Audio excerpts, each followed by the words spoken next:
All right, we are broadcasting. And thank you for joining Phil's First Party Show. I'm Phil Sanoff. On Phil's First Party Show, we talk all things timely and topical for the insurance restoration industry. I'm Phil Sanoff with Morgan & Morgan's Insurance Recovery Group, one of the trial lawyers there. At Morgan & Morgan's Insurance Recovery Group, we've got 55 lawyers. I've got 55 of the most awesome colleagues in 25 offices around the country. If you've got a problem with an insurance claim, come see us. Morgan & Morgan Insurance Recovery Group. We'll see what we can do for you. I am joined tonight by my good friend, John Dye. John is the founder and creator of Art of the Supplement. John, please hit that magic button, man. There we go. All right. Hey. There it worked. Yay, it worked. Yes, sir. So I am so proud to know you. I like to think of you, or not like to think of you, I do think of you as an innovator in two areas of our industry. You not only created the first that I'm aware of, a real boutique type aspect that really focuses on supplementing for the industry, but you also, I look at you as the icon of the podcast, video, webcast, broadcast. We'll talk about more about that later. But for folks that are seeing this later, for folks that hear this later, tell us more, please, about John Dye, Art of the Supplement, Claims Masters, the new program. Tell us about what you got, brother. Well, Phil, thank you so much for inviting me over here with you guys at Morgan & Morgan. I appreciate what you guys are doing for the entire industry. So just a real quick overview of what I do. So I'm a contractor. So I was born into a contracting family. I became a supplementer kind of through circumstance and just realizing that that's what I was really good at about 10 years ago. And so I started supplementing my own claims and then, files that I was working. Then I started doing other people's files and became, did it for a lot of contractors all around the nation. Traveled around and worked from home and did all kinds of fun stuff. And then became an adjuster during Hurricane Irma, which I know you guys know all about. Old Irma. Irma was a fun one. So I became an emergency adjuster. That was my first official adjusting duty. And then from there, I actually went and got my actual adjuster license, became an independent adjuster. But after that experience, it really changed how I viewed things as a supplementer. And that's when we started Art of the Supplement. Before then, I ran a company called Vertical Claims, which was a supplementing firm, just like Balance and SFY and all these other companies. But I was way before all of those guys. Those guys are all pipsqueaks to me. So, tell our listeners about how your experience with Irma changed the way you looked at supplements and really torpedoed you into what you're doing now. Well, it changed my whole mindset as to what adjusters really do. Up until then, adjusters to me were like the scum of the earth that, you just couldn't understand why they did what they did. I always felt like they were just trying to get one over on contractors. And then when I actually became one and started to understand how guidelines worked and all these other, factors, I then realized, it's not that that adjusters are bad. It's just contractors. We don't know how to speak with them. And we miss so many opportunities that, a lot of times situations get way further than they need to get, like in a bad way, where contractors and adjusters, they basically beat each other down so bad. Right. That's when a lot of times you guys get involved or public adjusters get involved. Usually it's a breakdown in communication. That's really the core of the problem between our industries. We don't know how to communicate well.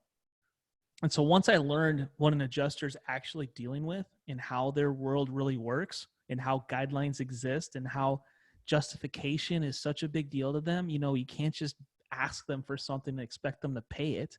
It doesn't work that way. That's when I really discovered what, how to actually talk to them and how to actually work with them to not to ultimately come up with a better solution for the policyholder. And you are such a good communicator. Did you then take is that how Art of the Supplement was born? That's exactly how it was born. So there was a guy by the name of Mike Code. He's in our industry. He goes by the name the roofing salesman. Mike and I were friends, and Mike had helped me with my supplementing company, and I kind of became his guy for supplementing, and I would help his clients out. And one day I approached him and said, Mike, look, I want to do this. Like, I want to actually go in and start training contractors how to fire their third-party supplementer and do it themselves in-house. And he said, great, I got a couple clients for you. Right. So he gave me a couple of his contracting clients, and I went and started training them, and that's where Art of the Supplement was born.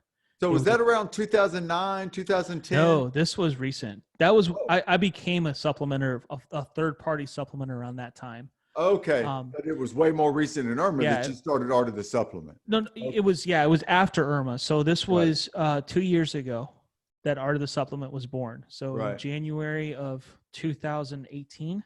Got it. So right after I got back from Irma in November. Because I remember I stayed down in Florida for a while. I bought a Disney pass and I bought a travel trailer and I was trying to see how long I could stay at Fort Wilderness and at Disney World. And I think we got to like 3 weeks straight of just like hanging out at Disney World. And then I was like, okay, I got to go work. I'm getting bored. So right. That was enough. That travel trailer. You still take that trailer around sometimes. Yeah, we take it out all the time. We love it. Yeah. But we ended up, that's when this was all born. And so I worked with some contractors, helped them out. And I realized that I really loved it. I really liked just helping them out, and working within their offices to me was a lot more satisfying than even doing the claims themselves.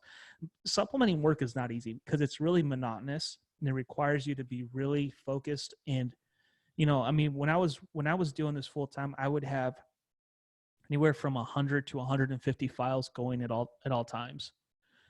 They would pile up. And so, when you're closing 20, 30, 40 files a week, that's an easy 60-hour a week job. So when we met, because of my role in the industry, I knew what supplementing was. I mean, a lot of my cases are made because of supplementing. But someone who's listening to this, a contractor who is just coming around into the contracting world, or somebody who's been in the contracting world in our insurance restoration industry for a while, but is not real up on supplementing, talk to us, describe how your role in helping contractors with supplements.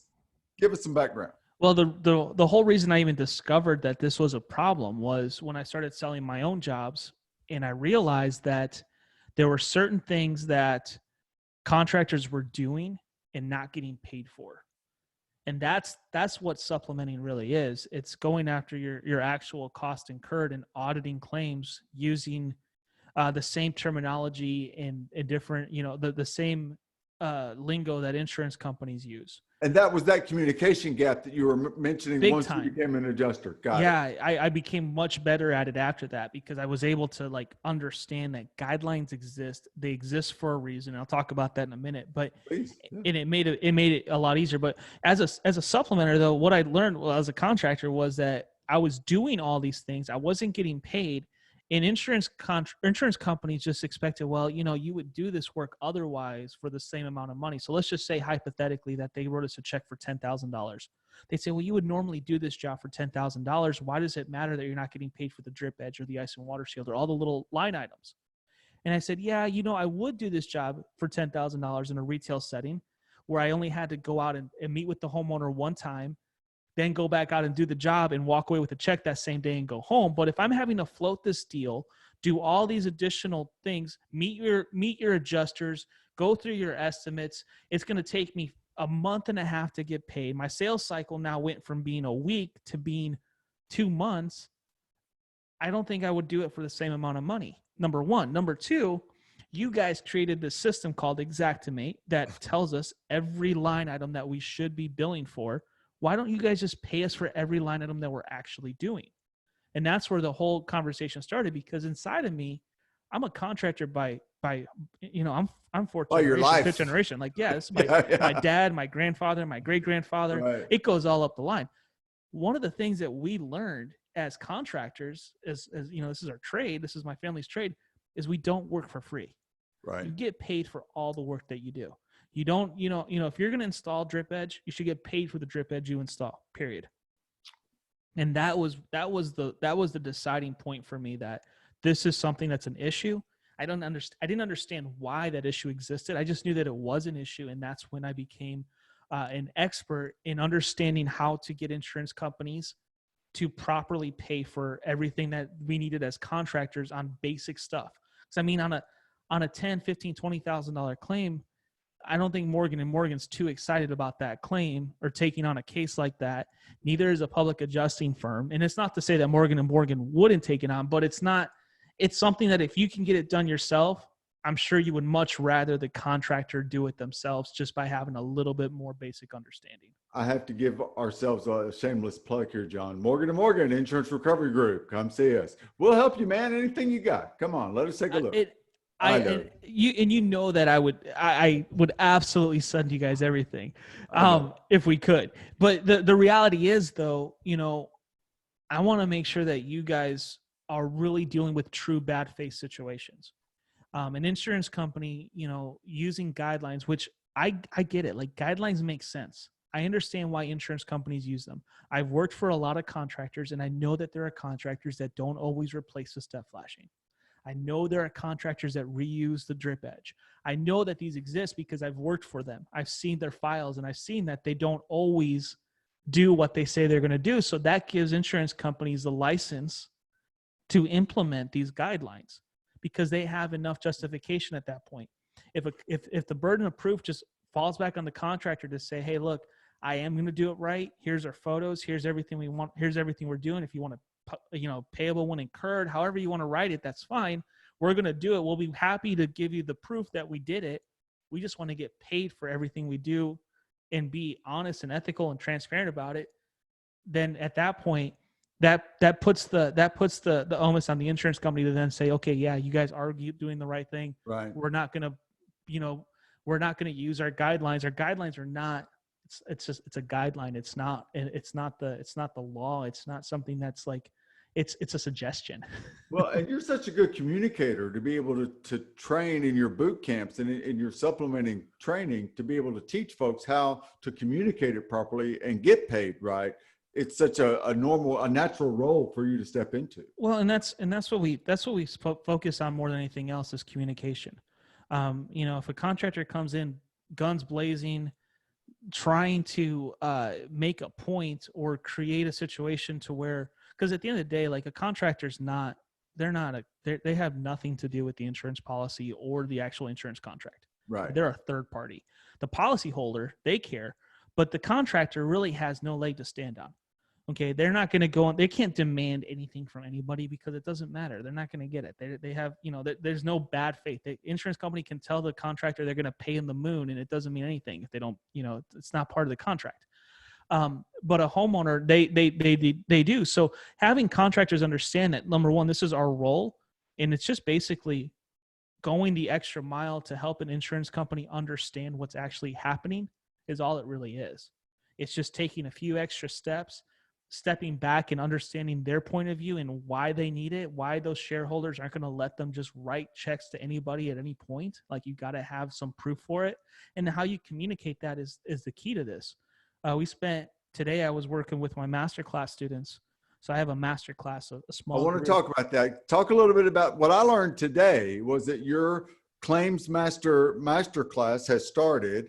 Yeah. And again, for folks that are in our industry and are going to see this now and see it and hear it later, talk a little bit about what you're doing for folks with your Claims Master role. Well, the Claims Master class is really teaching internal supplementing people. So a lot of businesses are sending their supplementers that are in-house through our Claims Master program. And what that is it's a master class where I'm actually teaching individual students how to write the correct estimate. And then now we're going to get into communication in the next few weeks, and how to speak with adjusters and all that stuff. But the first baseline foundation that we're doing is how to write an estimate. And that estimate is a form of communication. Most contractors don't understand that an estimate is a form of communication. How you write, what you say, I had one today, and you're an attorney, so you're going to appreciate this, but they wanted me to look at their notation. So in Xactimate, you could put a note under every Right. line item. So they had a note under, they say, John, what do you think of my note? And I looked at it. It was all in caps, bold. It was underlined. There were multiple misspellings in it. Right. And so as we're looking at it with the entire class, I said, okay, so I pulled it up and I said, what do you guys think of this? And they're all looking at it. Well, the wording's good, but, and I'm like, just think about what is that saying to you right now? How is that speaking to you? Insurance adjuster going to be hearing as he's reading those words, right? Exactly. Something so small as that is so important. How you communicate, what you say, how you write it. You got to, I was like, you need to take that entire sentence. Number one, put it through a spell checker. And number two, put it in a way that people can read that and comprehend what you're saying. Because right now it's all in caps, and I can't even read but like a few words out of this, and I'm completely lost. And it was probably like 7 or 8 lines of all caps words. Wow. And I was like, I can't, But that's the kind of stuff that we're working on, is just basic. Like, okay, we got to bring this back down. When you're writing, be very thoughtful of who's actually looking at what you're writing. Sure, I can tell you as a trial lawyer, I love the Xactimate notes, the F8 notes that really lay out what you're doing, why you're doing it. So for you to help those folks with their supplementing, they've got to put those notes in there. But yeah, it has to communicate it in the right way, or you've gone exactly backwards. You've gone backwards. You made the adjuster really upset with you really quick. Right. And not only that, but they're not going to take the time to read it. And that's the bottom line. Like they might, but they're not going to, and they're not going to enjoy reading that. And so, that's kind of what we focus on, like all those little pieces. And the master class is like a 4-week deal that we weren't even planning to do right now. We were hoping to do that in a few months, maybe years out. But because of what's happening right now, it's like, you know what? This is probably the perfect time to start this. Well, let's take that as a lead in. You and I talk a lot. You've got a show every day, Roofing Industry Daily. And you and I have done some webinars together. We've done some podcasting together. We're going to do more together. I hope you're available tomorrow night for the fellowship. I understand if you're not. But we've talked a little bit before about what part of this show is. I do my 3 things as a trial lawyer. I believe in 3, the power of 3, the magic of 3. Every guest, we want to talk about what are your 3 things. What 3 things have you think that the folks in our industry need to know and understand and focus on going forward based on where we are? One of them is, I'm delighted for you. You were able to accelerate your vision of the way you were going to be running your business 2 years from now. Talk about that. Well, we were just planning on going virtual. That's been the goal all along. What I learned a year ago when we tried to start doing some virtual stuff was that virtual wasn't where my market was. Our industry was not. There's some people that do really well with virtual, but for the most part, it's hard to break into virtual today. And so I said, you know what? I'm going to do the old-fashioned boot camps. And so we started doing boot camps, and we still do them. They're a day long. I go and fly into a city, and I think the last boot camp we had was in Chicago. We had 58 people in this room, and it was awesome. Like, it was a great event, and we just spent 6 hours going over supplementing. But my goal ultimately has always been to bring this virtual, and not just go virtual, but go deeper. I feel like virtual, especially for someone doing like what we're doing, where we're trying to elevate people's understanding of a certain subject and get deep into the granular of it. Virtual is an amazing experience for us because we can get really, really granular and really look at all of the details, and I can really examine what people are actually doing. And then at the end of the day, like, that allows me to also, since I know that they're really, really well trained, to put some sort of certification on them, which we call that our claims master certification. So there's going to be a whole group of claims masters coming out of this in 2 weeks, out of our first session, that are going to be extremely well versed in all of this stuff. And then the next session starts next week, and every 2 weeks a new session is going to start. But that's been this whole thing right now has fast forwarded that whole vision. Acceleration, it sounds like. Huge. Yeah. We weren't expecting it, and it happened, and we're thankful for it. I would much rather work from my home than be gone 4 or 5 days a week traveling. So in that regard, it is nice to be home. But at the same time, like that allows us to really go even further than we were anticipating. I think contractors though have struggled with this for a long time. Going virtual is not easy, and contractors have had it pretty easy for the last few years. I know we got into the storm restoration side of contracting in 2000, and the same. When you say you talking about your family construction? My I father. want to make sure everybody understood. I knew that, but Yeah. some of the people hearing this may So not. my dad sold his commercial contracting business in Chicago in 2000 and moved the family to Indiana, and that's when we got involved in this. And really, the same sales tactics that we used in 2000 are still the tried and true methods that continue on today. The door knocking, the dropping flyers off, the mailers, all the same exact scenario. Now everyone's being forced to change. And it's kind of interesting to watch how this change has evolved and who has adapted and who hasn't. And what are you seeing? You have a much bigger footprint with your role. What are you seeing? Here's what I see. So the people that are really, that follow what we do and are taking like the daily updates, the daily roofing industry report, that's something that wasn't on our horizon. Okay. That was something that happened kind of on accident. We started doing it for some of the Catalyst Group people. We started doing it at webinars, and the Catalyst Group jumped on it and said, we got to push this thing out. This has got to be front and center. We want this thing out there. So it became the daily show sponsored by the Catalyst Group. And I now love it. It's such a blessing to the industry. Thank you for doing it. It's awesome. Well, I appreciate that. And it's something that you may not notice a whole lot of difference between Monday and Tuesday, but if you watch 2 Mondays ago to this Monday, there's a big difference in what we're talking about.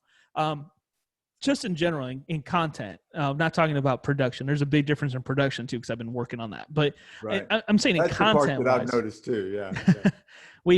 I'm constantly adapting that part of it. I want to always become better. I'm striving for my motto is like, I'm probably the most perfectionist, striving for excellence kind of person there is. So I'm always trying to make it better. But at the end of the day, the whole show, the people that watch the show every day, they're not struggling as much as the other people that aren't. I've noticed. Okay. So the people that are attracted to what we're doing, and it's the same top 2% of contractors usually that watch it. The guys that are willing to adapt or girls too, and that are moving into a new, they're not scared of change. Okay. The ones that are scared of change or that don't want to think about change, that aren't paying attention, that want to just stick their head in the sand and hope that everything just kind of goes away, they're the ones that are struggling right now. They're the ones that are hurting right now. They're the ones that are being forced into these new mediums and these new, and it's starting to really hurt now because a lot of them had pipelines built up. Right. Okay. So those pipelines are starting to dry up slowly but surely. We talked, and nobody knows the future. We wouldn't have been able to predict this a few weeks ago. But what do you see? You have more of a pulse on the industry than certainly I do. Do you see it going back for them, or are they going to have to just struggle through and figure it out? It all depends. It all depends what happens. You're gambling on what is the future going to do? What is the government going to do? What is this? I mean, the government has set a pretty big precedent on what they can and can't do and how quickly they can move things around. Okay. If this was nothing, I'm not going to get conspiracy on this, but there's, because I could go into all that. Right. And that's a whole nother world, but that's a whole nother show. A whole nother show. And we'll talk about that when it's not Morgan and Morgan, but, no, like the reality is though, we don't know what's going to happen.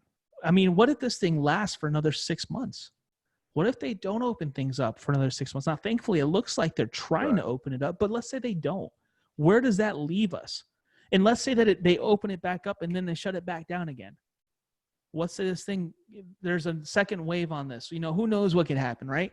We just don't know the future. Nobody could have predicted, 3 months ago that we were going to be where we are today. Sure. Nobody. I mean, unless you, all right, never mind. So, but nobody could have predicted that, right? And nobody had that on their projections. Everybody thought business was going to be business as usual in 2020. Okay. and now we are where we are. And so where does that leave us for the future? It all depends. If this thing opens back up and the markets start to flow again and people start to do commerce, which I don't see that happening overnight, but I'm not an economics guy. Like I'm just regular John right now. There's not, it's hard to say, but I think our industry is resilient. Don't get me wrong. Like we have That's for sure. extremely That's for resilient sure. industry, and I'm really proud of what's happened. But what I've noticed is that a lot of the guys that are doing really well right now. I had a guy on the show last week. The storm came through Indianapolis a week ago.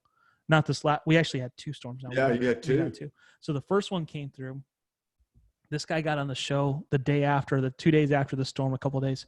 He had signed 24 deals in one day on a Sunday. On a Sunday, he signed 24 deals. And I was like, man, they filed 24 claims. And I think by Wednesday, they had like 70 claims that were in their books. I was just texting him a minute ago. Yeah. And so, we're not talking about that. I was just texting about some other stuff. I don't know how many he's got now, but they've got a ton of work. I remember doing your show right after that. And you were talking about that you just had him on, right? And, that just shows that he took Facebook marketing and newer styles of reaching clients and just blew up and became, he's the guy in Indy. Okay. Before that, he wasn't. If he was going head to head with door knockers, he may not have gotten to where he is today. Right. But now he's set up to where like he's good for the next few months now. But the world we've got is not door knockers, right? It's not door knocking. And so it's kind of interesting to see that the scales are moving, because the who you thought were the really good contractors may not be the really good contractors in this environment. Right. Who's going to emerge as the leader? It's whoever's got these tools in place or at least understands how to use them a little bit better. So it's interesting. What else in the market that you've seen the changes that you want to make sure to let people know about? There's been minutes left. I want to make sure we get in whatever you need. Yeah. No, there's a lot of virtual changes. People are doing a lot more virtual inspections. We got on the phone today with we talk to a lot of insurance companies on a daily basis within our company, and I actually keep a separate Teams communication internally that basically anything that the supplementers are seeing from the industry, any pushbacks, anything like that, they report back to us and give us an idea. So I know like Jake from State Farm's been working from home lately, and they're moving to all virtual inspections, but even further than what was like the managed repair type inspections, where they're actually sending they're FaceTiming with the policyholders and doing damage inspections that way, and writing their initial scopes with Jake sitting at home rather than him on top of the roof, which is really interesting to see how that's going to play out in the future, because that might be great for you guys, because there's going to be a lot of, but it also depends. Like right now, what we're finding is that they're really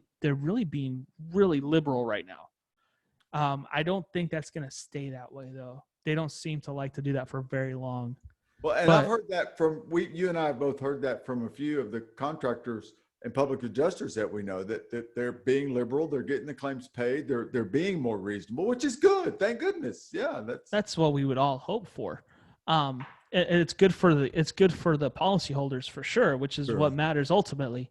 But we know that this is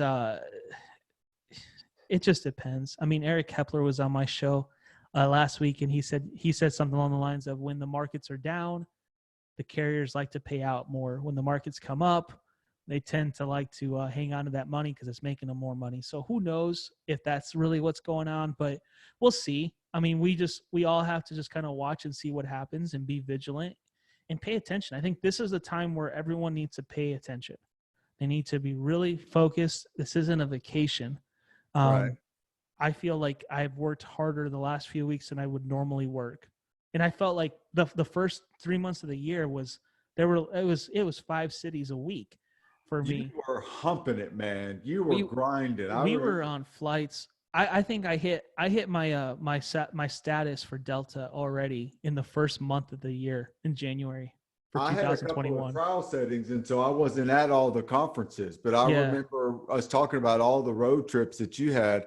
I was in one place for 2 weeks at a time for trials, but yeah, No, we were. that you were from one to the other. It awesome. was between Highway to Hail and Certainty, Malarkey, all the different manufacturers. GAF had us out for some stuff.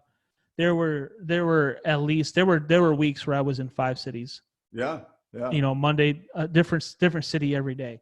And so I came home from that, and I'm thinking right now, like, I feel tired. And I don't know, that's just me. Like, and I've been home. Like, that's the crazy thing. I've been home, but I feel tired because it's just this constant barrage of information. Like, my Saturdays and Sundays are like such a great time right now.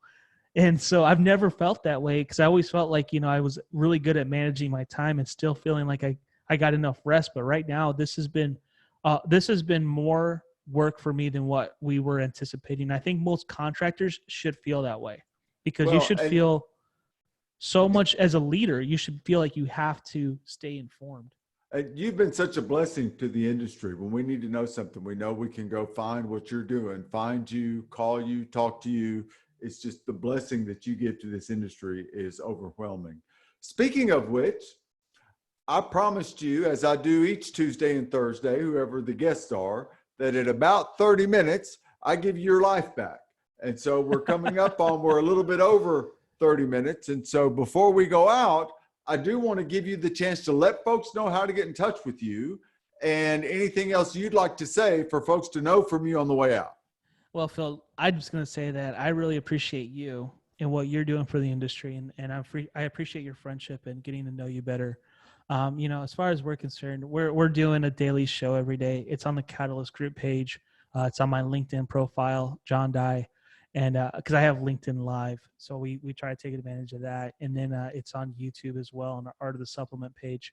But we're gonna do our best, keep everybody informed. We've got some upcoming virtual boot camps. We have a virtual boot camp, I think, a week from tomorrow, and then we've got the master classes are going. But other than that, I mean, we're just working, we're just helping, and if someone wants to be a part of that, that's great. But ultimately, like, at least watch the daily show if you want to get at least your news for the day, the roofing news. That'd be cool.